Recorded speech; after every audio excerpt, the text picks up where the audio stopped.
Welcome back to Mac Stories Unwind, the show that's all about the picks. I'm John Voorhees, and with me is Federico Vidici. Hey, Federico. Hello, John. How are you? I'm doing really well. I think I mentioned last week that I have been watching a lot of movies, and that has continued actually past the holiday break. So I've been digging into the movies. I think I'm going to dig into the games next, but I have a movie pick this week. How about you?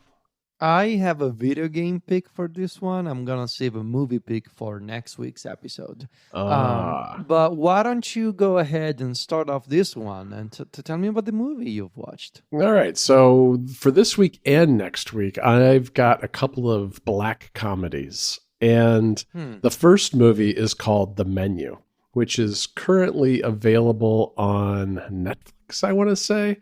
It is a black comedy starring Ralph Fiennes and Anya Taylor-Joy. Yes, it is so good and so dark. It's about a chef who runs an exclusive restaurant on an island off the Pacific coast of the Pacific Northwest, I believe. It's called Hawthorne.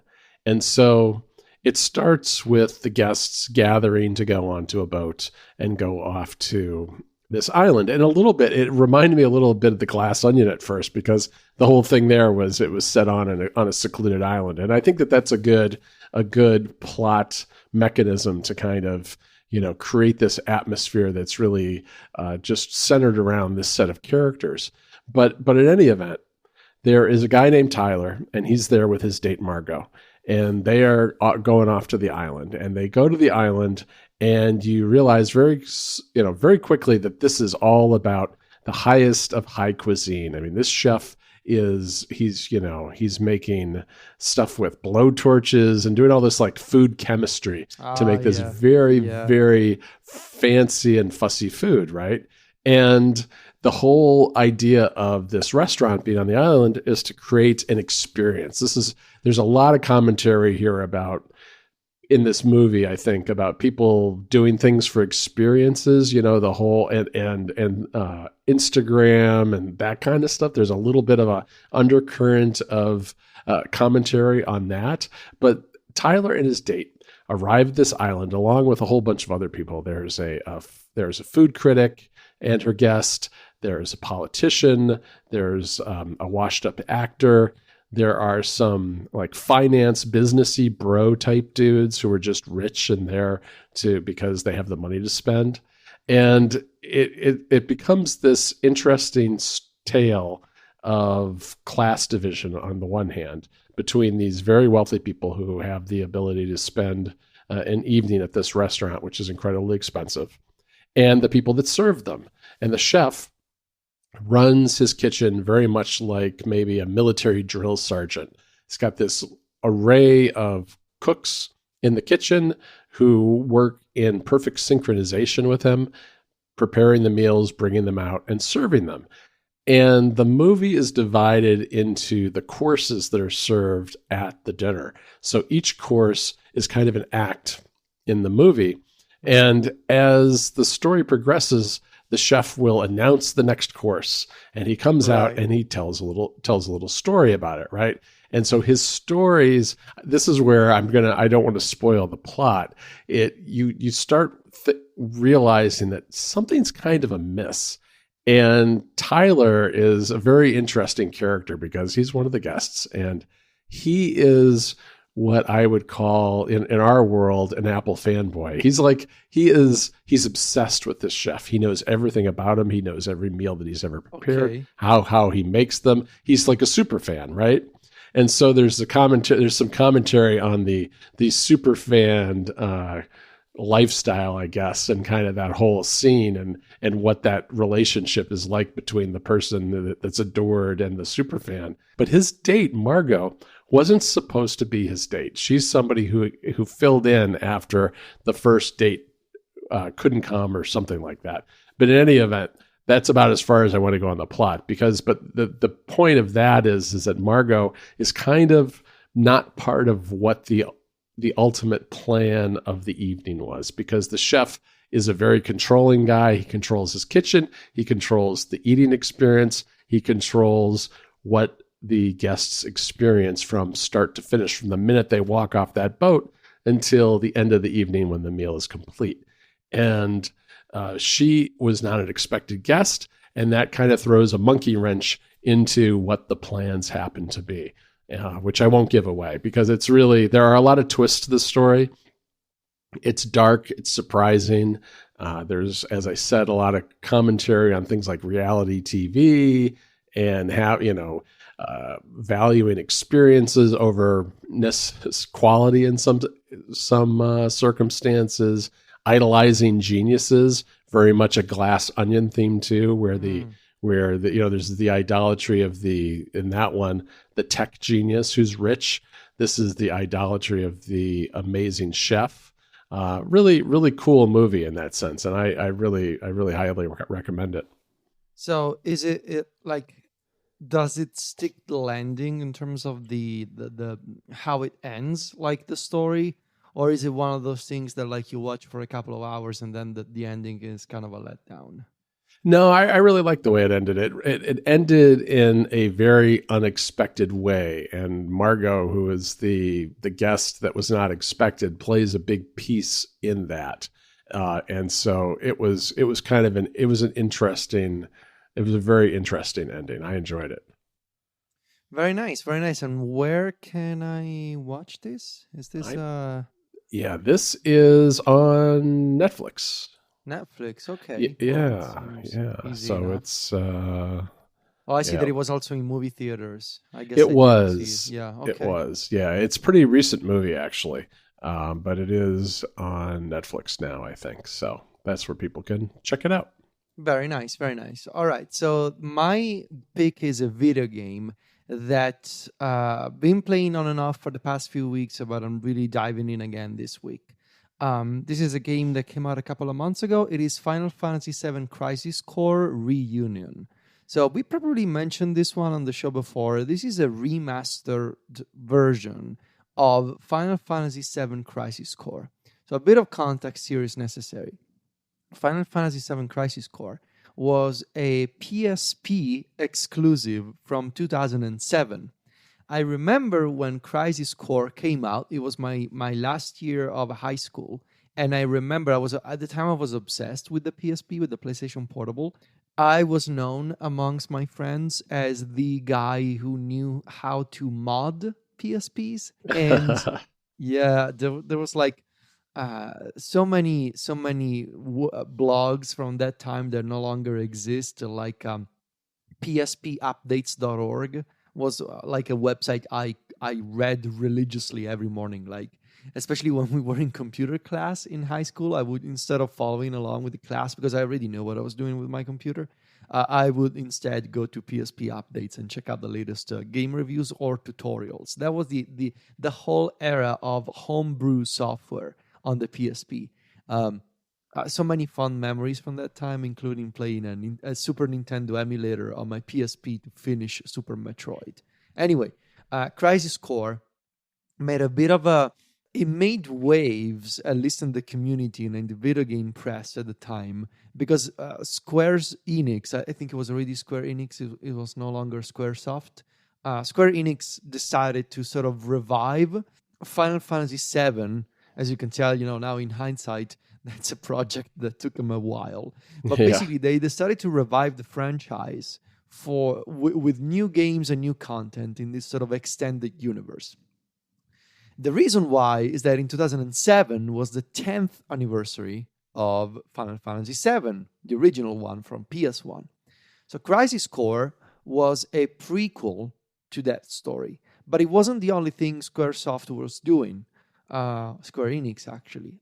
They did the CGI movie, Final Fantasy VII Advent Children, which I never really watched. I bought the Blu-ray remastered version of that a couple of years ago during the lockdown, and it's still in a box somewhere, especially since I moved. So I really need to watch that. And in addition, so they did the movie, they did Crisis Core for the PSP, and for the PS2, for the PlayStation 2, they did Final Fantasy VII Dirge of Cerberus, which was following another character named Vincent from the main Final Fantasy VII game. Anyway, in Crisis Core was sort of the crown jewel of this new constellation of properties surrounding Final Fantasy VII.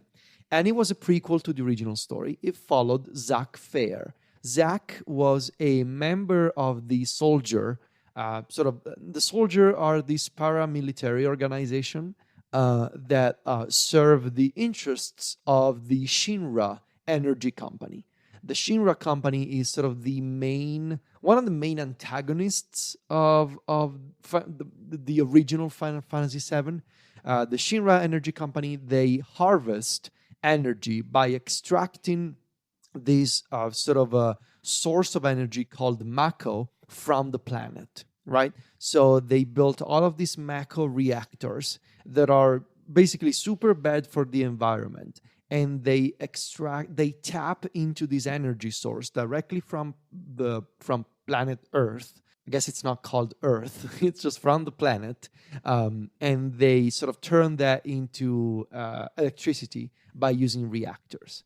And the main story of Final Fantasy VII, of course, the original one, is that you, as Cloud, a former soldier, part of the soldier organization, a former sort of a first class, I believe, soldier, you join this group named Avalanche, who are part of the resistance. You want to take down Shinra because you think they're doing, they are extremely bad for the environment, and they're using, politics and other shady tactics to ruin the planet all the characters live on.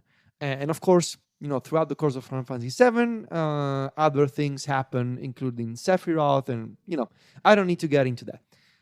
Crisis Core is a prequel, and it tells the story of how Zack becomes friends with Cloud and eventually passes on his main weapon, the Buster Sword, to Cloud.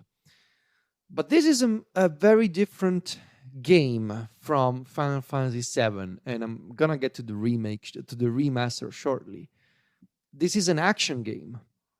It's not a turn-based RPG. This is more similar, and I think this is why it's more palatable to modern audiences after Final Fantasy VII Remake than it was at the time in 2007. In 2007, this was a shock because we were all, you gotta understand, John, that in 2007, kids like me, we were all expecting the fancy 3D remake of Final Fantasy VII. We all wanted a better looking turn-based version of Final Fantasy VII. We ended up getting an action game, an action RPG game on the PSP. And at the time, it was constrained by the control scheme, by the poor graphics of the PSP. And I think the hype surrounding a Final Fantasy VII remake didn't do Crisis Core any favors. Even though, if you went beyond sort of the prejudice for this game, it was actually a pretty good action RPG game with a fun story and familiar characters. And with time, I've always sort of looked fondly back onto Final Fantasy VII Crisis Core.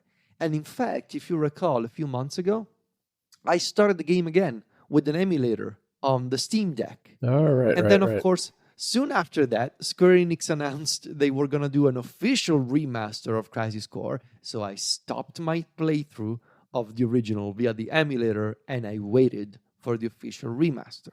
So this official remaster, Reunion, I think this is the sort of Crisis Core taken to its ultimate form, and it really finally, I think, gives justice to what Crisis Core can be. The graphics have been completely remastered. The UI has been completely remastered. There are many quality of life enhancements in terms of the control scheme. New voice acting, I want to say, new music, I think. And just in general, it looks better and it plays better, especially if you're playing on a big screen, like I'm doing with my gaming PC, where I'm playing at 4K 60, no problem. It looks really nice. You can tell that it's an old game by some dialogue choices, by some animations. Like this is not a full-on remake. It's a remaster, and so some animations are a bit stiff compared to modern games, and some, so it's like it's got that old game but remastered feel to it that you can tell this is like a remastered version of something that is quite old. It's like 15 years old. Right. Still, I love Zach, the character of Zach, and how eager he is to become, to join the ranks of the higher level soldier members. And I love the backstory and the action, the battling system. I think it's a fun break from tradition, but at the same time, having now played Final Fantasy VII Remake, I think this is more consistent with the modern take on Final Fantasy VII. Everything is in real time, and you can freely lock onto different enemies. You can move around the stage as you're fighting. It's like an action game with a menu to pick your commands. There's a button that you can press to perform a standard melee attack. You can lock onto enemies. You can just run around and roll around. And of course, you have a real-time inventory where you can choose your potions and other items or perform magic spells. It's very similar to Final Fantasy VII, maybe not as tight, not as flashy as Final Fantasy VII because of what I just mentioned about, sometimes you can tell this is a game that shows its age. The last thing I'm going to say is I'm really glad to play a proper version of Crisis Core. It looks really nice on PC. The story is as lovely as I remembered. So many weird characters, like Angel, for example. So Final Fantasy VII can be a weird, in a good way and loving way. It can be a weird game.